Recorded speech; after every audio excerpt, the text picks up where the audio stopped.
देवियों सज्जनों, बहुत बहुत नमस्कार। जय भारत।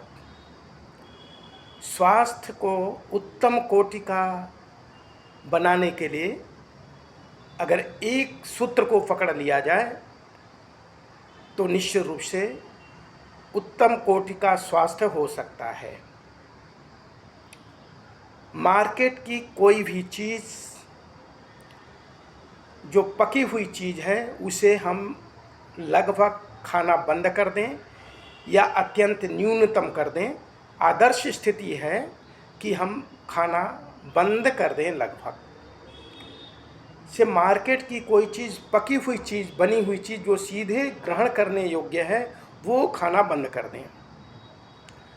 जैसे पूड़ी, मिठाई, समोसा, फुल्की, कुछ भी ऐसी चीज़ जो पकी हुई हो और मार्केट की चीज़ लेके खाते हैं वो खाना लगभग बंद कर दिया जाए। मार्केट का फल ले लें, सलाद ले लें, ये चीज़ हम लें। बाकी चीज़ जो सीधे ग्रहण करते हैं उसको खाना बंद कर दें। से बिस्कुट हुआ, नमकीन हुआ, ये घर में ही बिस्कुट बना लें। बड़ी इच्छा है खाने की, घर में ही नमकीन बना लें, घर में ही पनीर बना लें। यानी मार्केट की कोई चीज़, पकी हुई चीज़ ना लें। अनाज ले लें, कोशिश करें वो भी हर्बल हो। सब्जी ले लें, वो भी व्यवस्थित हो। फल ले लें, सलाद ले लें। बाकी जो पकी हुई चीज़ें लेते हैं उसको लगभग लेना बंद कर दें। मिठाई बनाना है घर में ही बना लें, गुजिया बनाना है घर में ही बना लें, नमकीन बनाना है घर में ही बना लें, मालपुआ बनाना है घर में ही बना लें, समोसा बनाना है घर में ही बना लें। घर में ही बना के खाएं, मार्केट की कोई चीज़ बनी हुई न खाएं। वास्तव में आप देखेंगे अगर थोड़ा सा जिह्वा को संयमित कर दें, जिह्वा को व्यवस्थित कर दें तो शरीर निश्चित रूप से स्वस्थ होगा। अब ये होगा कैसे? तो आए चले गीता का ये लोकप्रिय अत्यंत उत्तम श्लोक हम इस पे चिंतन करते हैं। क्या है? अभ्यासेन तु कौन्तेय वैराग्येण च गृह्यते। अभ्यास से, बार बार अभ्यास से निष्काम योगी बन सकते हैं। भगवान श्री कृष्ण अर्जुन को बताते हैं, अभ्यासेन तु कौन्तेय वैराग्येण च गृह्यते।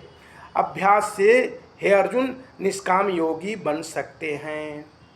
निष्काम योगी मतलब कोई खुशी हो उसमें खुश न होना, कोई दुख है उसमें दुख न होना। यानी दुनिया में न कोई दुख होता है न कोई खुशी होती है। इसको ठीक रीति से समझ लें, यही निष्काम योग है। कोई लाभ हो उसमें अपने को लाभान्वित न महसूस करें, कोई हानि हो उसमें से हानि युक्त अपने को न महसूस करें, यही निष्काम योग है। वही निष्काम योग ये भी है। एक तरह से देखा जाए भौतिकी निष्काम योग है कि मार्केट की कोई खाद्य पदार्थ को सीधे ग्रहण करने वाली जो चीज़ें हैं पकी हुई उसको न ले, ये निष्काम योग ही है। भौतिकी निष्काम योग, शारीरिक निष्काम योग, और स्वास्थ्य सुंदर हो सकता है धीरे धीरे अभ्यास से। जैसे हमें नमकीन वास्तव में खाने की इच्छा हो रही है, अभी हमने पतंजलि का दिव्य पी रहे थे तो थोड़ा सा लगा नमकीन खा ले, हमने तुरंत कहा नहीं, हम नमकीन नहीं खाएंगे। चना मूंग भिगोइए खा लीजिए, चना भुना हुआ खा लीजिए, अनेक विकल्प हैं। हमें जिह्वा का आनंद चाहिए कि पूरे 100 वर्ष तक मस्त स्वास्थ्य का आनंद चाहिए। जब तक जिए स्वस्थ जिए, बाकी तो परमात्मा के हाथ में, विधि के विधान हैं। जब जाना होगा जाएंगे। लेकिन प्रभु जी तो कहते हैं ना, बच्चा तुमको तो हमने स्वस्थ भेजा था, तो स्वस्थ शरीर लेके आओ हमारे पास, रोगी शरीर के साथ मेरे पास मत आओ। क्योंकि भगवान जी तो हमको स्वस्थ भेजे थे ना, तो हम रोगी शरीर के साथ भगवान जी के पास क्यों जाए भाई? हम जैसे भगवान जी ने उपहार दिया था स्वस्थ, वैसे ही स्वस्थ शरीर प्रभु जी के चरणों में समर्पित कर दें। ये तब होगा जो मार्केट के खाद्य पदार्थ से बचे। दूसरा पहलू है, हमें मोटा अनाज खाना है। मोटा मकाई हुआ, ज्वार हुआ, चना हुआ, मोटा चावल खाएं।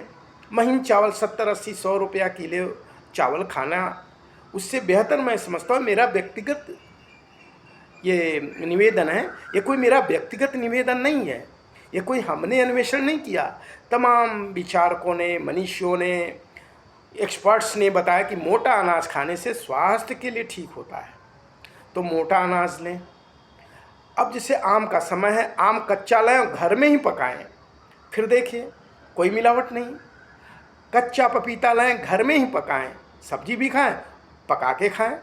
कच्चा केला लाएं, उसकी सब्जी बनाएं और घर में ही पकाएं, और उसमें पेपर वगैरह में लिपेट करके किसी कार्टून में रख दीजिए।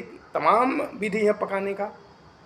पहले गांव में क्या होता था, ढेर सारा आम होता था, उसको खाँची में, जैसे गांव में खाँची कहते हैं, खाँची में उसमें भूसा वगैरह डाल के उसको आम डाल दिए, फिर ऊपर से भूसा डाल दिए, 5-7 दिन में पकते हैं। रोज़ हमारे एक मित्र हैं 7-8 किलो एक सप्ताह में ले आते हैं और 5-6 दिन में पकने लगता है। डेली 1 किलो खाते। हम कहा थोड़ा संभाल के खाइए, ज़्यादा खाने से डायबिटीज़ बढ़ सकता है, तो 2-2 आम घर में पका सकते हैं।